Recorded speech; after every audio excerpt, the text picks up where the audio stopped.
Welcome to the Plain Talk Podcast. I am your host, Rob Port. A little bit later in the show, North Dakota Auditor Josh Gallion joins me to discuss something I want to call it interesting, but it wasn't really interesting. It was actually something a little troubling, or even more than a little troubling, that happened at the end of the recently completed legislative session. Now, if you follow sayanythingblog.com, you're probably aware of what I'm talking about because I've written about it. If you follow my print columns, this was my Sunday print column as well.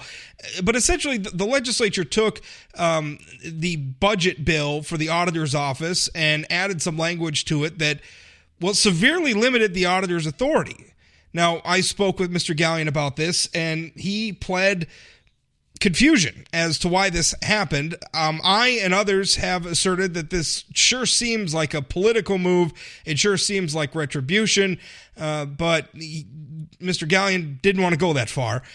But he certainly said that, this is going to change how he can do his job. So that's an interesting position. It's an interesting interview, and it's something as we have debated ethics and transparency and accountability in state government in recent years and recent months.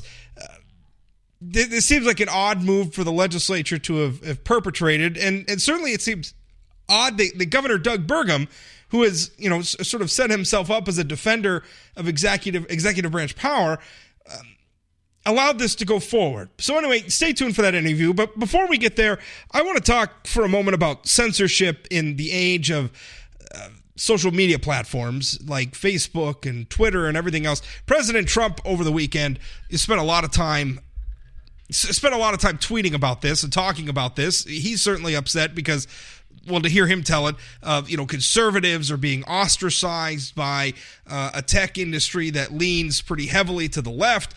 And to a certain point, I agree with the president. And what troubles me is how many people just seem to be sort of okay with this.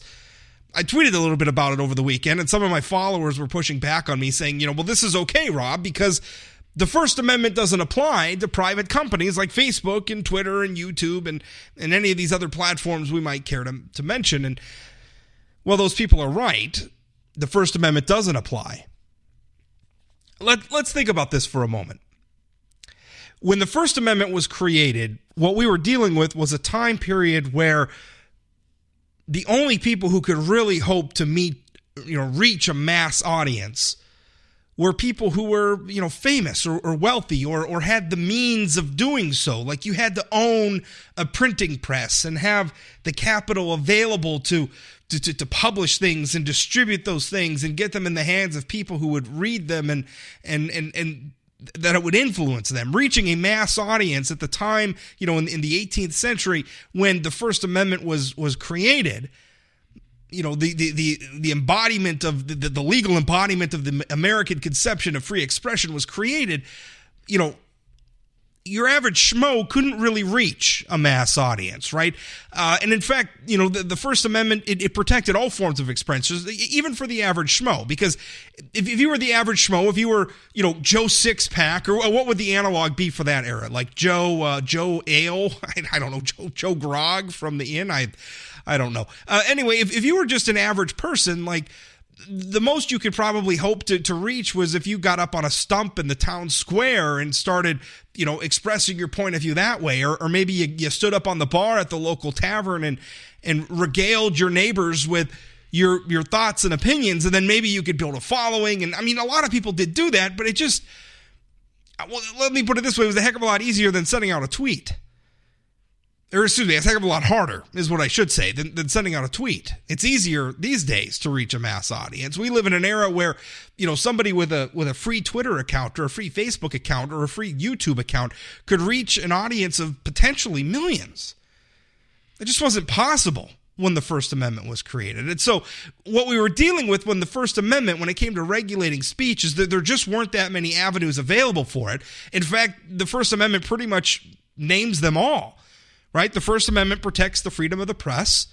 That's your mass media, right? That's published media. That's publishing books or publishing newspapers or pamphlets. And then it also protects the freedom of assembly, which is people coming together. And then you could speak at the assembly, right? You could speak at a rally. You could speak at a meeting. You could speak to your congregation. That sort of thing. those were really the only avenues for mass communication. You either had to like address a big crowd all in person, or you had to own a printing press and all the things I just talked about, the capital and the means and everything of putting out a paper or a pamphlet or something and having everybody read it. That was it. We've moved beyond that. I don't know that when we created the First Amendment that we ever envisioned a time when speech could be suppressed, right? Everything in the First Amendment was organized around protecting us from the government's efforts to silence the press, the government's efforts to stop us from assembling and speaking our minds to one another, right? Because that was really the only people we could conceive of doing it. I mean, certainly like counter protests existed in the other era, right? If you were saying controversial in the town, something controversial in the town square, there was always the chance that the other side could come up and beat you up. But the way we constructed it was the government was supposed to allow all of this to happen, meaning that if somebody came to beat you up because if you weren't saying the wrong things, the police would protect you. And if somebody came and tried to break your printing press, the police would protect you. And the government you were protected by the First Amendment from the government coming in and sending the police in themselves to do those things, right? So it was a simpler time. But now we live in the time where it's not the government, it's third parties, it's massive companies like Facebook, like Twitter, like Google, they control the platforms on which our content is being disseminated, right? So yeah, you can reach an audience of potentially millions, but if Facebook decides to shut down your account, if Twitter decides to shut down your account, if Google decides to close down your YouTube channel, well, now you're not really going to reach anybody. And so how do we apply the First Amendment to this situation where we have a world of people like Alex Jones, Louis Farrakhan, we have, religious extremists, neo-Nazis and Islamic fundamentalists, other sorts of religious fundamentalist groups. We have all these crazy zealots who are advocating hate and advocating violence on these platforms. And what do we do about it? Especially at a time when the First Amendment's, at least as a legal doctrine, is irrelevant because you don't have any First Amendment protections from Facebook. When you sign up for a Facebook account, you're essentially agreeing to use their service on their terms. And if you don't meet their terms, they can kick you off it. Same for any third-party group like that. But I think we're struggling with it because these large companies have become central to the way we communicate with one another. Because by the way, it's not just social media. Remember a few years ago, Stormfront. I don't know if maybe you don't want to know what Stormfront is. I wish I didn't know what Stormfront is. But if you don't know who they are, it's a white supremacist forum on the internet. And I won't claim to know all that much about them other than the little bit I've read about them in the news or what have you. But I know that for a while, when somebody, one of their members or somebody who was using the forum committed a heinous crime that I'm not going to talk about because I just don't like giving these idiots a lot of attention, they were having trouble finding web hosting, right? I mean, to the point where literal web hosts, third-party companies, were turning off their internet access, domain services, right? If you have a website, I don't know how many of you have started websites, but you've got a contract usually with a couple of different companies to host a website. You got to have somebody, you got to like rent server space, from one company or another, to upload your files, upload your website to, and then you've also got to register your domain. And so this hate forum, right? This forum for white supremacists was having problems finding hosting, right? Because they kept getting kicked off and then nobody would register their domain and everything else. And I don't even know what their status is today, but as much as it doesn't trouble me really at all, like I have a hard time feeling sympathetic to people who are just hateful, ignorant morons. I have a hard time feeling sympathetic for them. I worry about what was done to them because it just shows us how tenuous speech can be on the internet because most of us are relying on third parties to make our speech possible on the internet, right? Most of us don't have the ability or the know-how or the capital it takes to host our own servers. I mean, you can do it and you can teach yourself how to do it, I guess, but most of us aren't doing that. I don't do that. I've never done that. I've hosted my own website for almost more than a decade and a half, and I've never had my own server. And even if you did have your own server, are you going to have your own ISP to provide internet access to that server? And what happens if the people who control like the DNS databases themselves, right, the very backbone of the internet, what if they start deciding that certain domains aren't going to be registered or certain websites aren't going to be reachable on the internet? I mean, you could talk about the darknet all you want, but the ability of third parties to limit your speech on the internet is profound. It is real. It is huge. You can be silenced if they really wanted to. And the only thing that's allowed speech on the internet to flourish to the degree that it has so far is the forbearance of people who are providing those internet services. Only increasingly, those people are either of their own volition or caving to pressure from one political interest or another, one faction of the public or another, increasingly doing away with that forbearance and cracking down, which brings me back to my original point where people like Alex Jones, Louis Farrakhan, and others are increasingly being turned into non-entities online because of the controversial things they say and the controversial ideas that they communicate. Now, you won't find me as somebody who's sympathetic towards Alex Jones or Louis Farrakhan or any of these people. I'm not. I don't have any time at all for Alex Jones. I think Alex Jones is an idiot. But it does give me pause, this idea that he should be silenced, this idea that he should be essentially ostracized from the internet, because I think it starts, I think a dangerous road for us to go down starts with some low-hanging fruit like Alex Jones, right? It's hard to generate unless, you're talking about, and he does have an audience. I mean, he's got an audience of millions, and so they obviously support him. But for the most part, I think in mainstream American culture, you're just not going to find a lot of sympathy for a figure like Alex Jones. The same for somebody like Louis Farrakhan. He does have some mainstream supporters. He was, remember at the Aretha Franklin funeral when he was on stage sitting next to Bill Clinton of all people? The Women's March, the leaders of that national movement, which, ended up enlisting millions of volunteers and supporters across the country. Some of them have been sort of very, very hard-bitten Farrakhan supporters. For the most part, I think he's marginal in mainstream America, but that's the low-hanging fruit, right? I mean, once we sort of decide, okay, well, these are the mechanisms, this is the process through which we're going to silence people who are saying things which are controversial that we don't like, how long till we get to a point where it's just majority rule? Like, if you're just saying something that ticks off most of your neighbors, you end up getting ostracized. See, when we think about free speech, we don't really think about it this way. When you talk about the weather, that doesn't really need First Amendment protections, right? If you and I were sitting around talking about baseball or, hockey or football or the weather or, the proverbial price of tea in China, that doesn't really need First Amendment protection, right? That's not really making anybody mad. That's not really all that controversial. If that were the sort of thing that any of us ever talked about, we wouldn't even need the First Amendment. Why do we need the First Amendment? Well, we need the First Amendment because sometimes people say things that make their neighbors mad.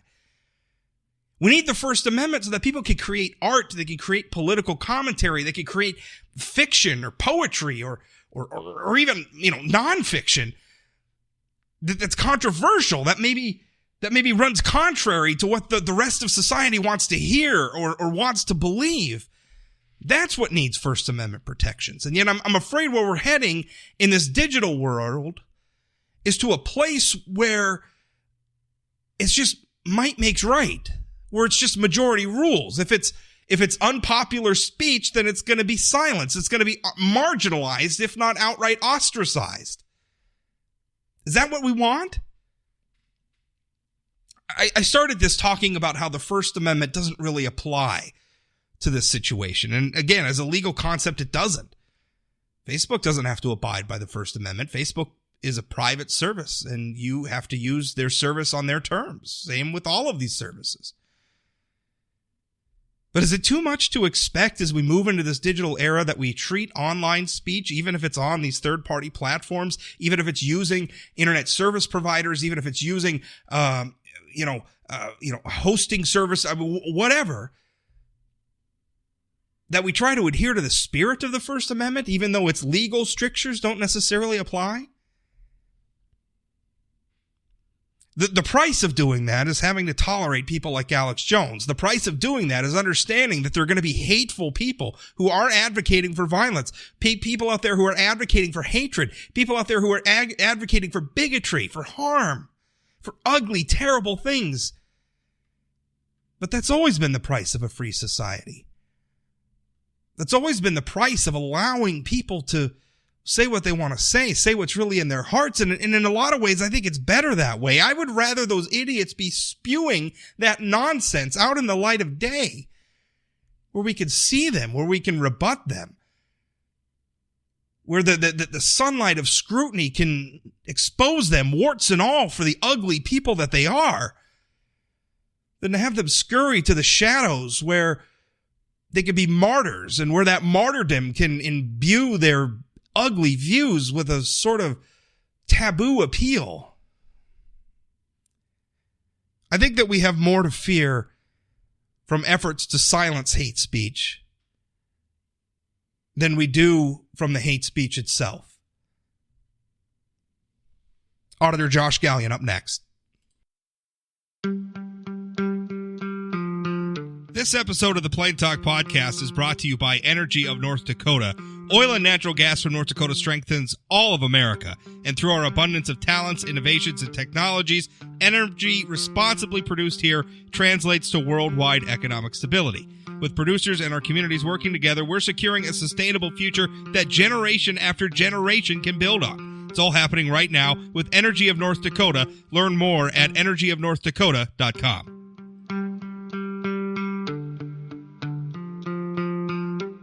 State Auditor Josh Gallion joins me now.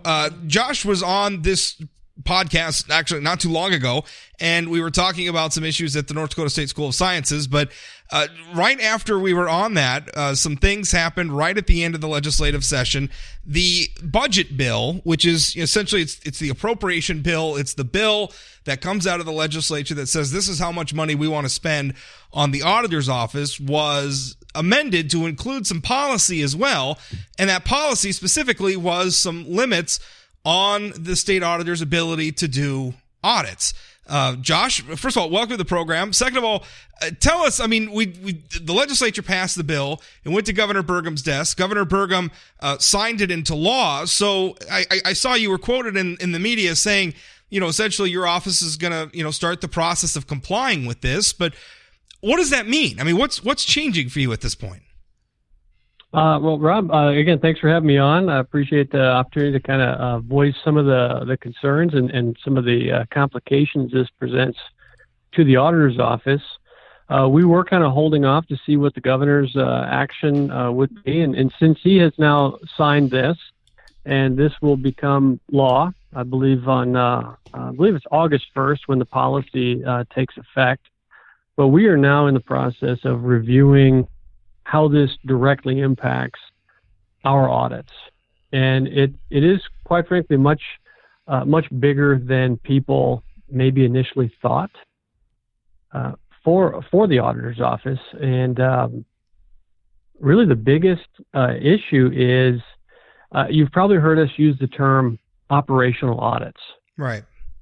And that's what we refer to as our 2-year agency audit. So in law, every state agency is required to have an audit every 2 years, with a couple of exceptions, like lottery, who has to have it annually. We call those operational audits.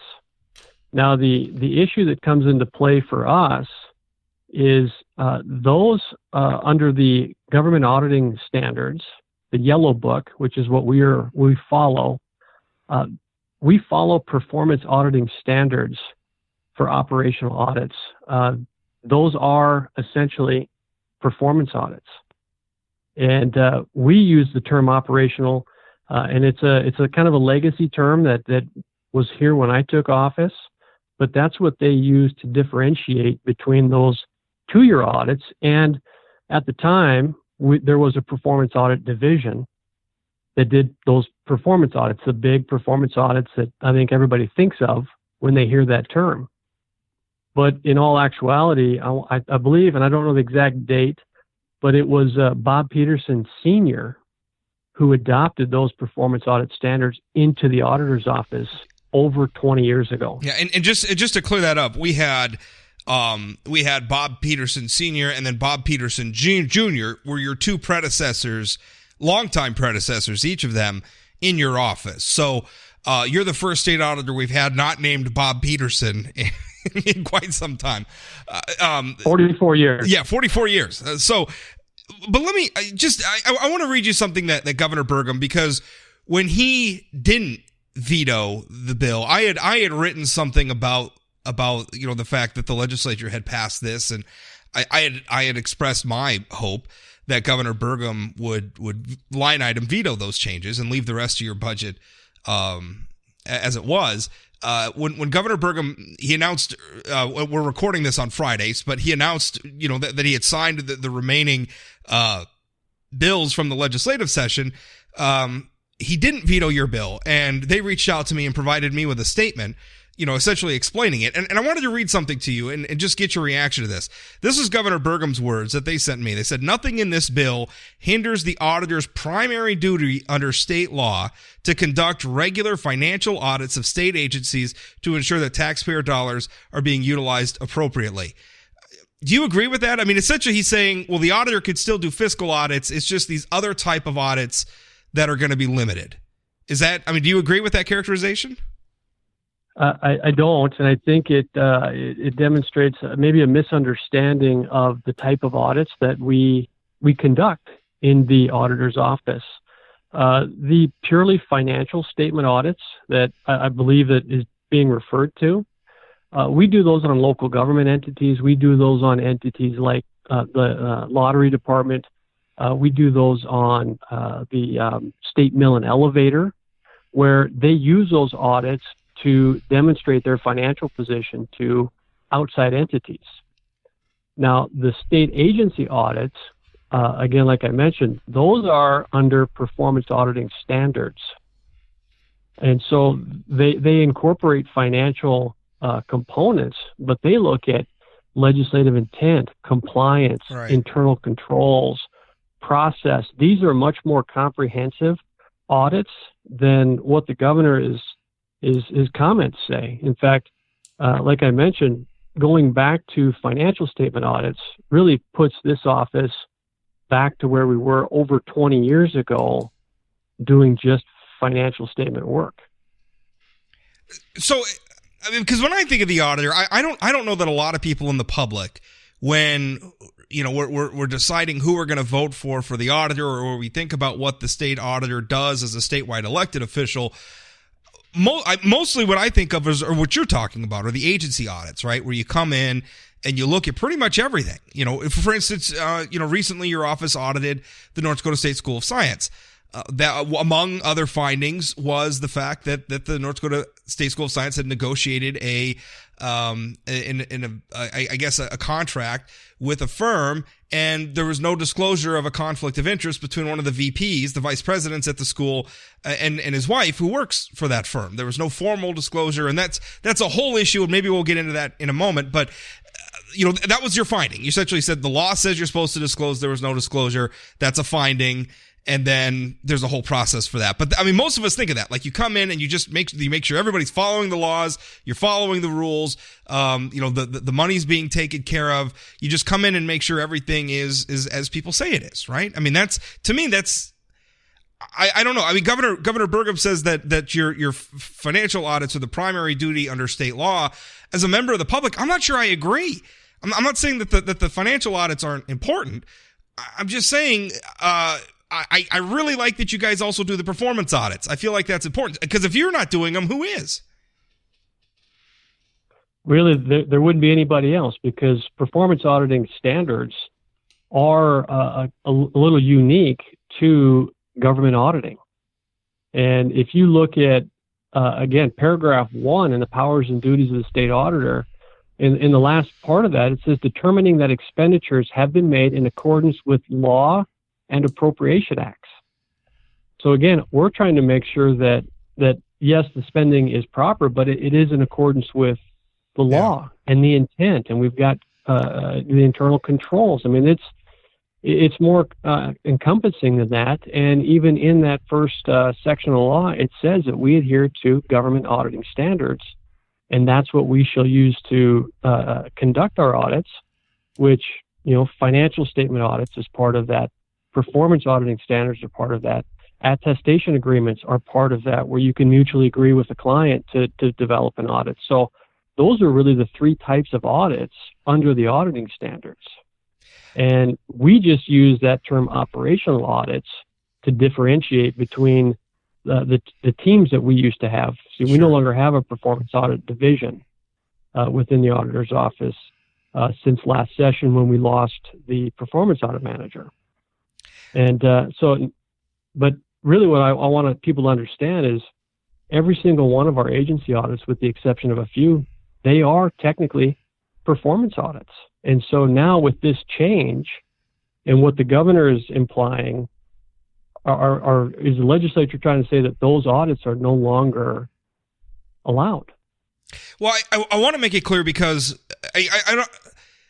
I think they are allowed, and maybe you could correct me if I'm misunderstanding, but this is what Governor Burgum said in his statement. He continued. He goes, "This bill allows the auditor to pursue performance audits with approval from the Legislative Audit and Fiscal Review Committee, to whom the auditor routinely presents audit reports." Now,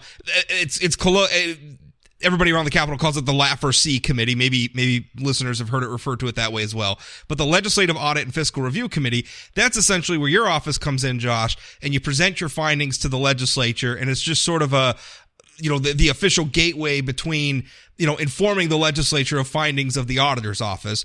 Under this bill, the Legislative Audit and Fiscal Review Committee would actually have to approve. Like, you would have to come to them and say, I want to conduct a performance audit of this state agency, and then the committee would decide whether or not you get to do it. So, I mean, the audits are still possible, but the legislature gets a veto over them. Am I saying that correctly? Is that your understanding? It very well could be. We might need some legal determinations on that. But yeah, so if we're required to do a 2-year audit of the Department of Transportation, as I kind of read some of this, and again, we're still trying to figure out what the legal interpretation means. So when we go to the DOT, are we limited now to just doing a financial statement audit? And if we want to add that performance component or make it similar to the operational audits that we've done in the past under the performance audit standards, we may now have to seek approval and permission to do that audit.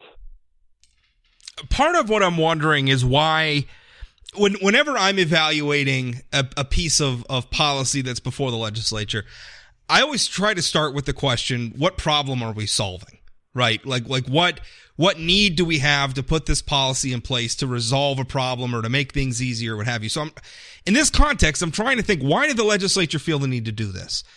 And Governor Burgum provides an explanation. He said in his statement, and by the way, you can read the full statement that I'm reading. I have it in a post at sayanythingblog.com. So if you want to read the governor's full explanation for why he did what he did, you can certainly go there. This is what he wrote. He goes, "The legislature's action represents a reasonable check on potentially burdensome costs to agencies for performance audits to ensure that general fund dollars aren't being redirected to performance audits and away from initiatives for which the legislature has appropriated funds." So essentially he's saying, well, this will save us money. And I guess the implication there is that your office was running up big tabs for these state agencies by conducting audits. And then I'm sure obviously there's people in the state agencies that have to provide you with information or liaison with your office to make these audits go. And so the governor's saying, well, we're going to save money by, allowing the legislature to determine when these audits are going to happen. That's what it says. What I'm wondering is he implying that there's some kind of an expense to the agency, which we do not bill agencies for costs of performance audits. The costs are maintained within the auditor's office, and it's the salaries that we're appropriated the funds to, and we pay the staff. Well, let me just, because I just want to make sure that we're when I file a lot of open records requests, we've had this debate in the open. People say, well, we have to assign a staff member to respond to the request. They have to gather the information and turn the information over. I think that's what Governor Burgum is saying. Not that your office is charging the state agency a fee to come in and audit, but that obviously it takes up the time and the resources of people in the offices to comply with the audit.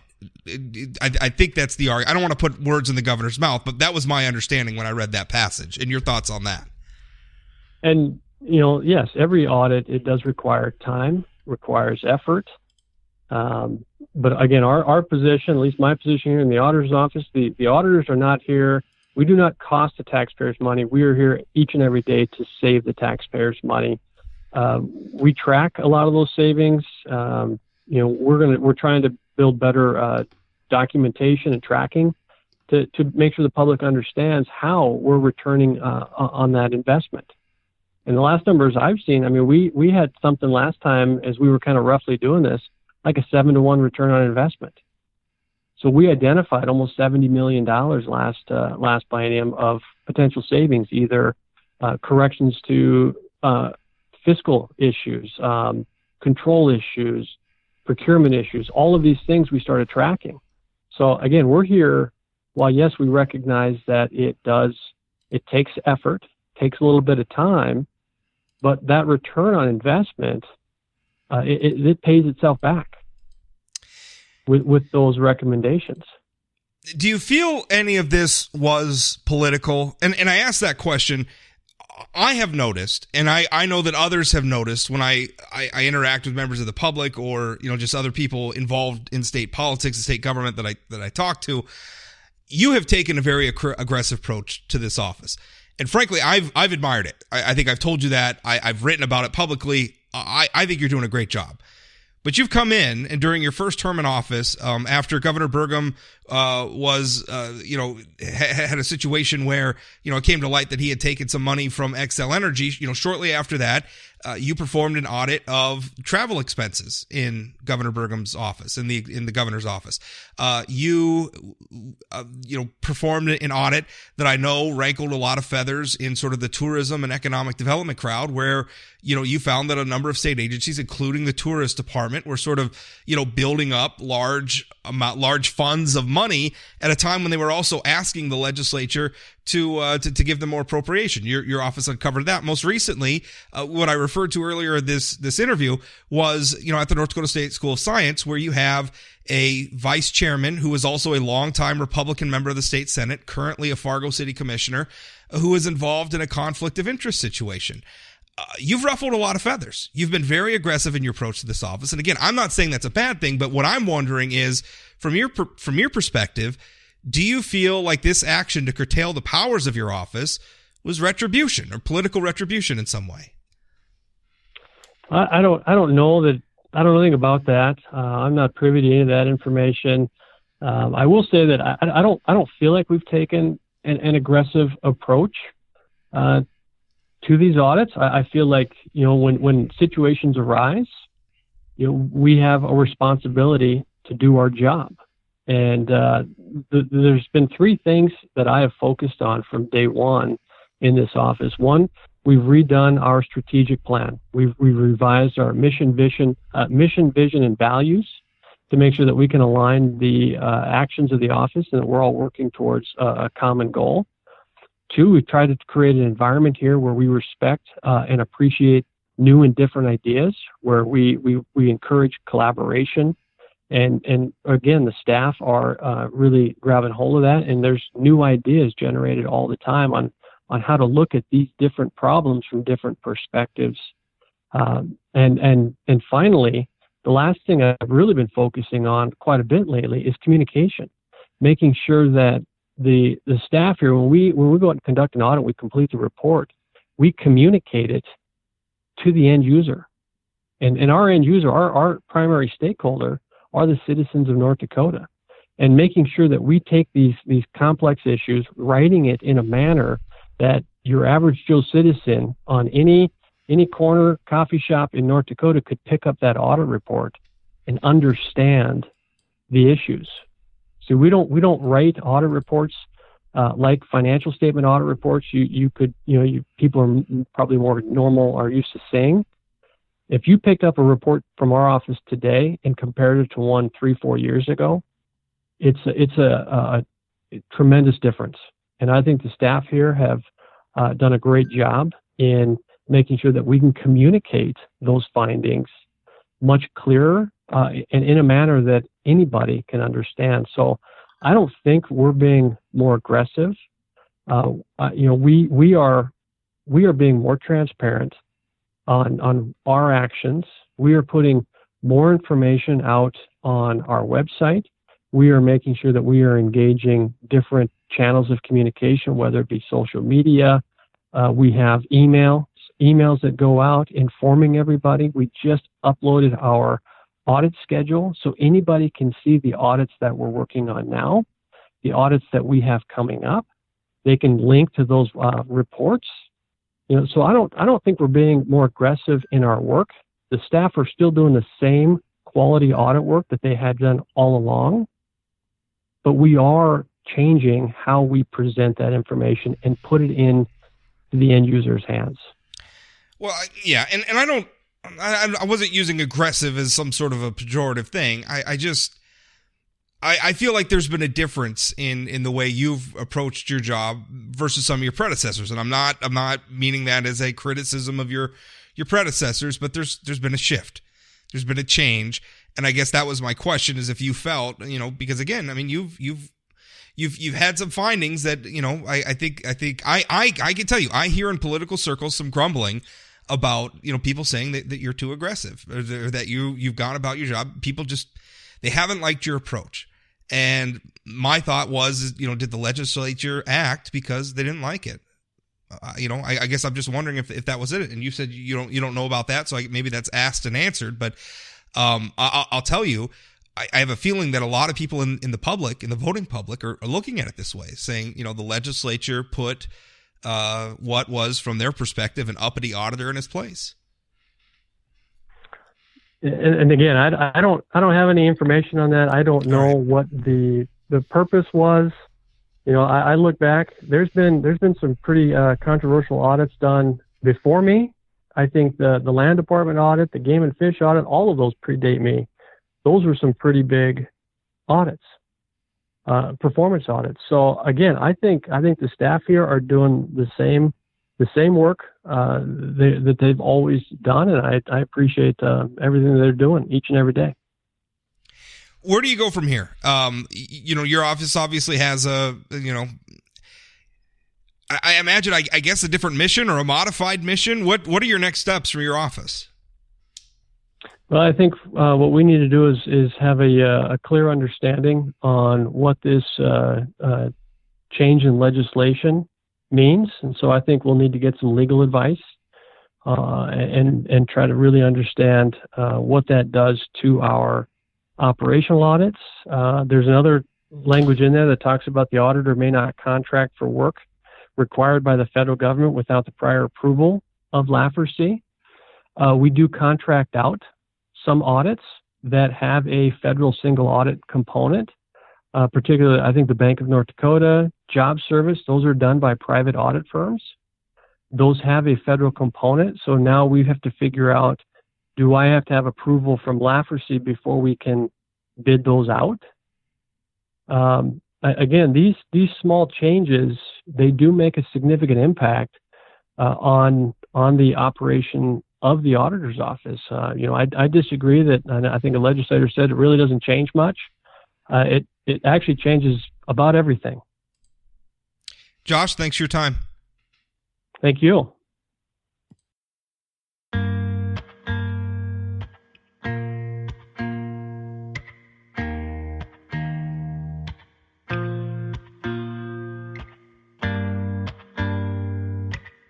That's it for today's Plain Talk podcast. Remember, if you're listening to this on a platform that allows you to rate or review this podcast, I would sure appreciate it if you would leave an honest rating and an honest review. It sure helps. And every new one allows, through the magical algorithms of the internet, allows other people to be to find this podcast. Really, it's when you're looking at podcasts on these services and they're showing you other podcasts that you might like. every time you leave a rating and review for this podcast, it makes it more likely that it'll show up in those recommendations. So it really helps, and if you do it, I'd appreciate it. If you want to send me feedback directly, you can use rob@sayanythingblog.com if you have any troubles, if you have, some ideas on how to improve your listening experience. I can't promise you that I'll do what you ask me to do, but boy, I'll certainly listen because I want you to have a good experience with this. Please follow me on social media. I'm at Rob Port on Twitter. You can follow me on Facebook. Just search for Rob Port. Search for Say Anything Blog on Facebook and Twitter as well. You can find those accounts. And thanks for listening. I appreciate it. We'll talk again.